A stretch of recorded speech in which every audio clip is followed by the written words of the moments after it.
کیا عالی شان جلسہ ہوگا، کیا تاریخی لمحہ ہوگا جب قائد اعظم کی زبان سے یہ الفاظ ادا ہوئے ہوں گے اور لاکھوں کے مجمع نے اس قرارداد کو منظور کیا ہوگا۔ یہ قرارداد لاہور سے قرارداد پاکستان کب بنی؟ پاکستان ایک معجزہ ہے اور اس معجزے کو انہوں نے تخلیق ہوتے دیکھا ہے۔ کیا یہ وہی پاکستان ہے جس کا خواب حضرت علامہ اقبال نے دیکھا تھا؟ کیا یہ وہی پاکستان ہے جس کے رہنما اصول قائد اعظم نے بتائے تھے؟ کیا مسلمانوں کی سب سے بڑی قوت پاکستان ہو سکتا تھا ایٹمی طاقت کے طور پر؟ نہیں ہو سکتا تھا۔ اس وقت ہندوستان نے ایٹمی طاقت ہونا تھا۔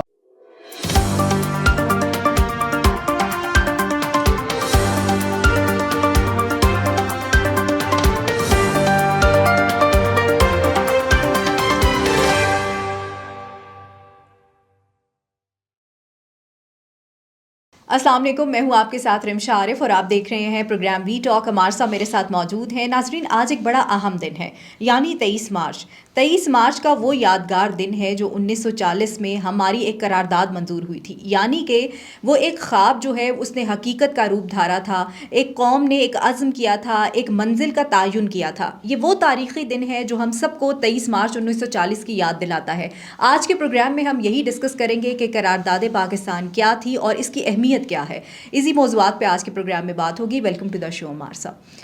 عمار صاحب، سب سے پہلے تو اگر ہم بات کریں قرارداد پاکستان کی، 1940 کا وہ یادگار دن جو ہم سب کو یاد ہے، بیسکلی اس قرارداد کی اہمیت کیا تھی؟ دیکھیے، بنیادی طور پر تو پاکستان کا خواب جسے ہم کہتے ہیں وہ حضرت علامہ اقبال نے اپنے افکار سے لوگوں کو اس سے روشناس کرایا۔ خواب کیا تھا کہ مسلمانوں کے لیے ایک علیحدہ ریاست ہو جہاں پر وہ پوری آزادی اور مساوات کے ساتھ باقی تمام لوگوں کے ساتھ زندگی گزار سکیں۔ یہ خواب تھا، یہ فکر تھی۔ 23 مارچ کو ہم نے اس کی عملی شکل دیکھی اور یہ لاہور میں ہم اگر اچھی بات کریں، تھوڑا سا اس منظر کو یاد کرنے کی کوشش کرتے ہیں کہ وہ اسٹیج پہ خواجہ ناظم الدین بھی ہوں گے اور فضل الحق صاحب بھی ہوں گے، قائد اعظم رحمۃ اللہ علیہ بھی ہوں گے اور مولوی فضل الحق نے یہ قرارداد پیش کی ہوگی اور لاکھوں کا مجمع ہوگا لاہور کے منٹو پارک میں، جسے ہم مینار پاکستان کا پارک بھی اب کہتے ہیں، اور وہ لے کے رہیں گے پاکستان، بن کے رہے گا پاکستان۔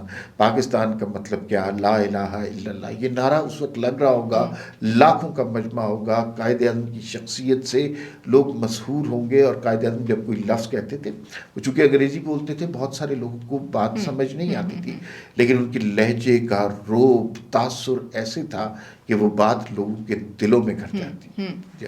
اس موقع پر 23 مارچ 1940 کو ایک علیحدہ مملکت کی، ایک علیحدہ ریاست کی مسلمانوں کے لیے ایک قرارداد پیش کی گئی۔ یہ پہلی دفعہ عملی شکل میں ہوا۔ اس کے بعد سے مسلمانوں کو اپنی جو اسٹرگل کے لیے رستہ نظر آ گیا۔ اس سے پہلے تو کنفیوز تھے ہم، بہت سے لوگ یہ سمجھتے تھے کہ کانگریس کے ساتھ مل کر چلنے میں فائدہ ہے، لیکن بہت سے ایسے اقدامات ہوئے جہاں پر پتہ یہ چلا کہ ہم اکٹھے نہیں رہ سکتے، اور جس طرح کی مینٹیلٹی کا مظاہرہ کیا جا رہا ہے، اور وہ آپ کو پتہ ہے کہ وہاں پہ ہندو پانی، مسلمان پانی یہ تک کی تھی، اور مسلمانوں کو چھوت سمجھ کر رکھا جاتا تھا معاشروں میں۔ تو پاکستان اور مسلمانوں کو اپنا صحیح تشخص حاصل کرنے کے لیے، برابری کا حق حاصل کرنے کے لیے، اپنے مذہبی رسومات ادا کرنے کے لیے آزادی کے ساتھ بغیر کسی خوف کے ایک نئی ریاست درکار تھی جہاں اقلیتوں کو بھی اتنے حقوق ہوں لیکن تمام لوگ برابر ہوں۔ تو وہ قرارداد وہاں پر منظور ہوئی، اور وہ کیا عالی شان جلسہ ہوگا، کیا تاریخی لمحہ ہوگا جب قائد اعظم کی زبان سے یہ الفاظ ادا ہوئے ہوں گے اور لاکھوں کے مجمع نے اس قرارداد کو منظور کیا ہوگا۔ اس کے بعد سے لے کر 1947 تک قربانیوں کی، جد و جہد کی ایک بہت بڑی داستان ہے۔ بالکل ایسے ہی عمار صاحب، جیسے ہم تاریخ یاد کر رہے ہیں تو بہت سے لوگوں کو یہ بھی جاننا چاہتے ہیں لوگ کہ یہ جو قرارداد تھی، یہ قرارداد لاہور سے قرارداد پاکستان کب بنی؟ ہاں، یہ بڑا انٹرسٹنگ ہے، چھوٹا سا فیکٹ ہے، لوگوں کو پتا ہونا چاہیے۔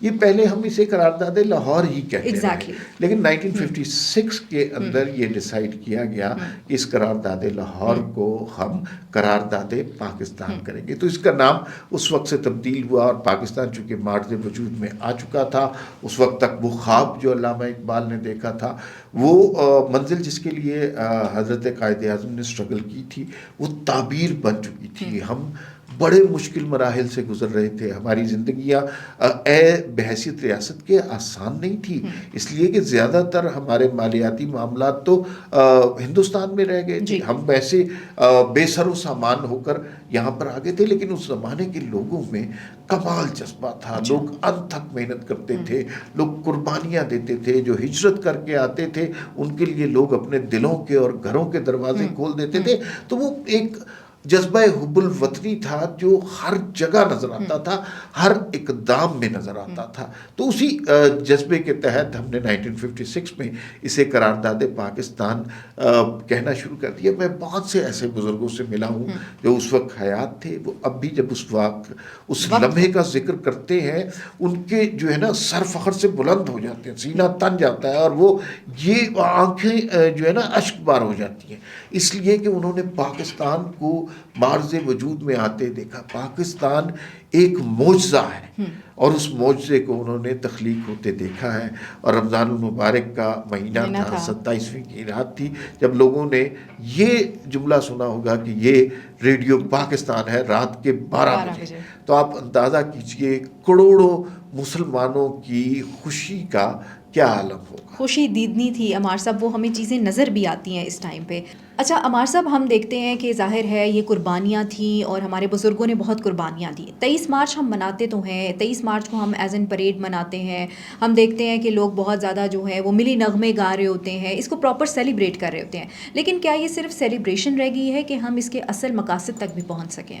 اچھا، کوئی حرج نہیں ہے کہ ہم اس پہ فیسٹیوٹی اور سیلیبریشن کرتے ہیں، ہونا چاہیے. بالکل ایسا ہی ہے. اتنا تاریخ میں امپورٹنٹ دن ہے، اس کے حوالے سے خوش ہونا چاہیے. اور ظاہر ہے جس مملکت میں ہم زندہ ہیں اس مملکت کو آغاز ہوا تھا، بنیاد رکھی گئی تھی، تو ہمیں کیوں نہیں خوشیاں منانی چاہیے. لیکن کیا یہ صرف جھنڈیاں لگانے تک، ترانے گانے تک اور چراغاں کرنے تک 23 مارچ کو محدود کر دینا چاہیے، یا ہمیں یہ سوچنا چاہیے کہ جو قائد اعظم کا ویژن تھا، علامہ اقبال کا جو خواب تھا، اس کو پرکھیں کہ موجودہ صورتحال کیا یہ وہی پاکستان ہے جس کا خواب حضرت علامہ اقبال نے دیکھا تھا؟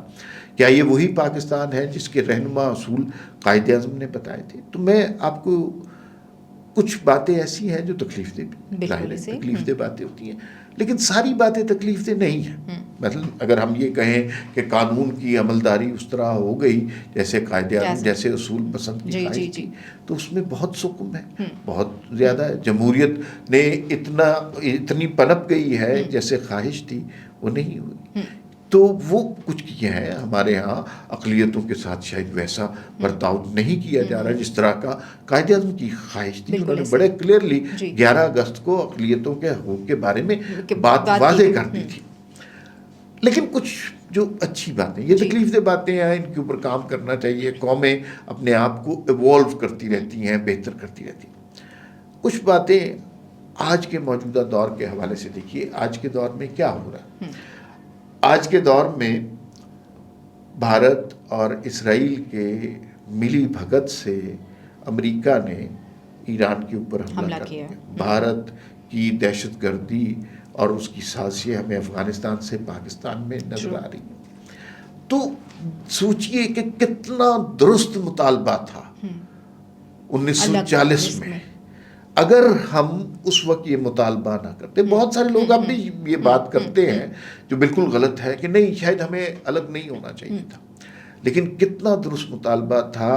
اگر وہ قرارداد پیش نہ ہوتی، اگر ہم علیحدہ ریاست کا مطالبہ نہ کرتے، تو آج ہندوتوا کا غلبہ سارے مسلمانوں پر ہوتا. بالکل ایسے ہی. آج جو یہود و ہنود کی سازش مسلمانوں کے خلاف ہو رہی ہے، شاید مسلمان اس کے خلاف آواز بلند کرنے کے قابل ہی نہ. بالکل ایسا ہی ہے. بالکل. آج جو نیتن یاہو جس طرح سرے عام کھڑے ہو کر کہتا ہے کہ سنی ہوں شیعہ ہوں سارے مسلمانوں کو مارنا میرا فرض ہے، تو اگر ہم ایک ریاست علیحدہ ریاست نہ بنتے تو ہمارا سٹانس وہ نہیں ہو سکتا تھا جو اس وقت ہوتے. کیا مسلمانوں کی سب سے بڑی قوت پاکستان ہو سکتا تھا ایٹمی طاقت کے طور پر؟ نہیں ہو سکتا تھا. اس وقت ہندوستان نے ایٹمی طاقت ہونا تھا اور بالکل ایسا ہی ہے. ہندوتوا کا غلبہ ہونا تھا، اور مودی جیسے انتہا پسند جو ہیں انہوں نے مسلمانوں کے حقوق سلب کرنے تھے. آپ یہ دیکھ لیجئے اب بھی بھارت میں ہم دیکھتے ہیں کہ مسلمانوں کے ساتھ کیا سلوک ہو رہا ہے. ان کو مذہبی شعار اپنے ان پر عمل کرنے کے لیے کیا تکلیف ہے. بیف وہ نہیں کھا سکتے، گاؤں کے گاؤں جلا دیتے. بالکل ایسا ہی ہے. اب کوئی نماز پڑھ رہا ہے، کوئی پردہ کر رہا ہے، کوئی خاتون جو ہے وہ برقعے میں ہے، نقاب کھینچ رہے ہیں ان کے ساتھ. اور نقاب کون کھینچ رہا ہے؟ وزیر اعلیٰ کھینچ رہا ہے. تو اس سے بیسیکلی اوپر سے چیزیں نیچے ٹرانسفر ہوتی ہیں نا.